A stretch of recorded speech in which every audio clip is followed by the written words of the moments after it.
wigeze uba muri situation aho umuntu amera nk'akoze mu bwonko abyukize situation zawe zose akamera nk'ukanze buto kumva ushye mu mubiri wawe bwose ukaba wakora ibintu utateganyije mbese bitewe n'umujinya cyangwa se kuba wahubutse ukapfa gukora ibintu mu buryo wiboneye. Uyu munsi ndaza kubwira impamvu 5 utagombye gufata umwanzuro uhubutse kubera ko ibintu bishobora kuviramo ingaruka nini cyane. Kandi niba utarakora subscribe kuri YouTube channel yanyu banza ko subscribe ubundi twikomereze. Ni impamvu 5, reka duhere ku mpamvu ya mbere dukomeza tugenda paka tugeze ku ya 5. Impamvu ya mbere nuko iyi myanzuro nyine umuntu afata ahubutse n'ubundi iteka kenshi na kenshi ikunze kuba nta kintu imaze nta kintu ivuze kuko akenshi bikuviramo ingaruka. Iyo umuntu ahubutse icyo bita brain amygdala imeze nka centre y'amarangamutima itangira kwikoresha. Ibi bikurura imbarutso y'urugamba cyangwa se igisubizo cyihuse bituma umuntu yaktinga cyangwa se afata umwanzuro wo gukora ikintu mu buryo bwihuse nawe ubwo atagitekerejeho. Ubushakashatsi bwakozwe na neuroscientist bwaje kugaragaza yuko imyanzuro ufashe uhubutse cyangwa se ufashe utabitekerezaho neza igira ingaruka zikomeye cyane ku buryo umuntu agira aho ngaho agatangira ageze igihe agatangira kubyicuzaho byishuza ku bino bintu nabikoze byagendekeye bite ni gute byabaye. Dushingiye ku bushakashatsi bwakorewe muri University ya California muri Berkeley bwagaragaje ko abantu bafite umujinya cyangwa se barakaye 30% bafite amahirwe menshi cyane yo kuba bakora ibintu bibi cyane bitewe n'uwo mwanzuro bafashe, kandi uwo mwanzuro ukaza kuba urimo ibyago bikomeye cyane. Aho usanga muri iminsi ya none bisigaye binoroshye, aho usanga umuntu agututse ukahita ujya nko kuri social media nawe ukabura mututse uhubutse nyuma ukaza kongera kwicuza utazi ngo byagenze bite kuko nyine we wagiye mu bya bindi byo gufata umwanzuro uhubutse utabanje gutekereza neza, rero bikabanza bikagutamaza mu buryo bubi cyane. Impamvu ya kabiri, gufata umwanzuro uhubutse bigabanya gutekereza kwawe, kwa kundi ubanza ibintu ukabishyira muri logique biragabanyuka bikajya hasi cyane. Buri ufite uburakari bwinshi cyane ukaba wahubuka byangiza icyo bita prefrontal cortex. Iki ni igice gishinzwe gutegura icyo bita systeme logique yo kuba umuntu nyine yashira mu gaciro ibintu.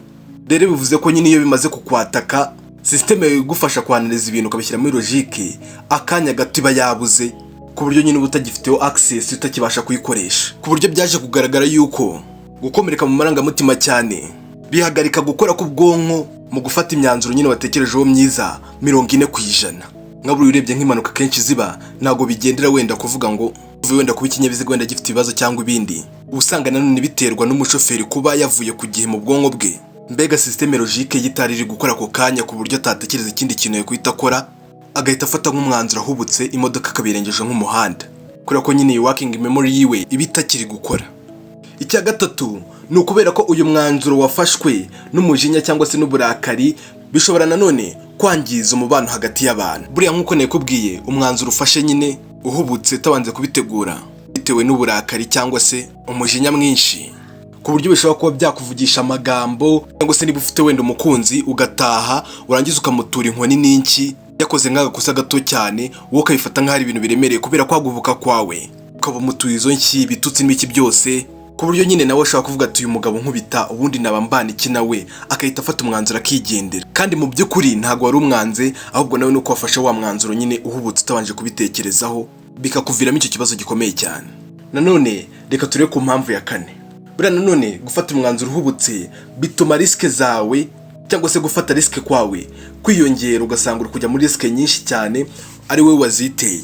Bivuze ngo iki rero, kubera wa mujinya wagize ukuzamura dopamine bituma utekereza gufata riske utakabaye ufata mu gihe cyaricyo cyose wamaze, ugasanga uri gufata imyanzuro utatekerejeho utazi, riske zawe zikiyongera ku kigero cyo hejuru, aho usanga umuntu ashobora nko kubona mugenzi we yaguze nk'imodoka kubera ko yumva mugenzi we atamurengaho akahita avuga ati nagiye imodoka mise nyigura, cyangwa se nko mu cyamunara agashaka gupandisha kugira ngo yerekane we ko ashobora kuba arenze, bikarangira ikintu cyari kugurwa ku giciro cyo hasi akiguje nko ku giciro cyo hejuru cyane bitewe na kwaguhuka kwe ashaka kwerekana ko arenze cyangwa ari cyo yagezeho. Ibyo byose kandi bikaba biri mu bintu bimusubiza hasi cyane, mu bukungu bwe agatangira kujya hasi.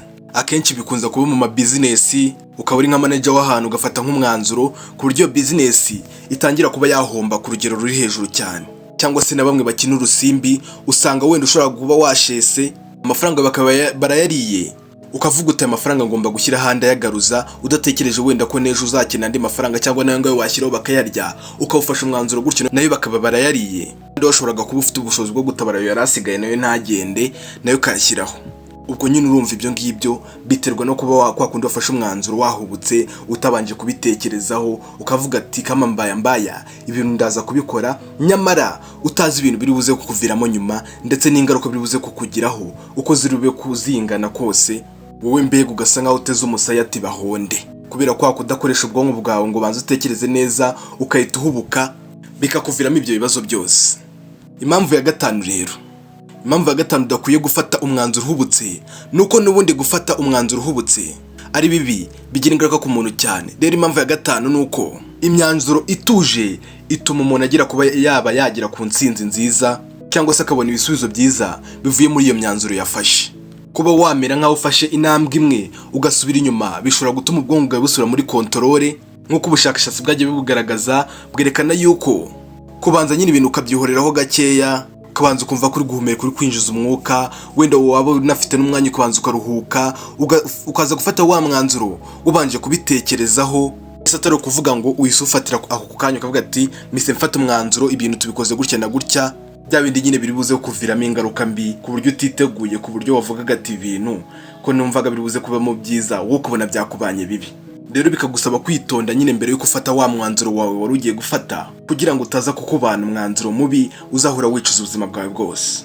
Nk'uko ubushakashatsi bwabigaragaje bwavuze yuko mu buryo bwa psychology, kuba watinda nko gufata umwanzuro hagati y'iminota 10 na 15 byagabanya kwicuza, mbega kwicuza kuri wa mwanzuro wafashe, byarangiza bikongera ku kigero cya 50% yo kuba nyine umuntu yagera ku gisubizo cyiza. Mbega nyine urumva ko kubanza gutekereza ku kintu mbere yo gukora, cyangwa se think before you act, bikugirira akamaro kurusha ibindi byose.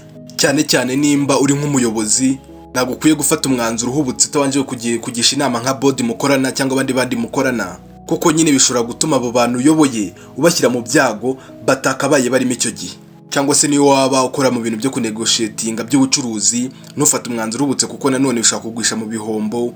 Ndetse nyine n'ikindi kintu cyose waba ukora, ntabwo ari byiza ko wakijyamo warangiza ukagira ahantu ufata umwanzuro, ugafata umwanzuro uhubutse utabanje kubitekerezaho, ndetse niyo bibaye ngombwa bigusaba ko wagisha inama kugira ngo ibyo bintu byose ushaka gukora bize kugwamo neza mu buryo bwiza, utahenzwe cyangwa se batanaguhenze, cyangwa utagize ikintu wangiza nawe ntawe ukwangije.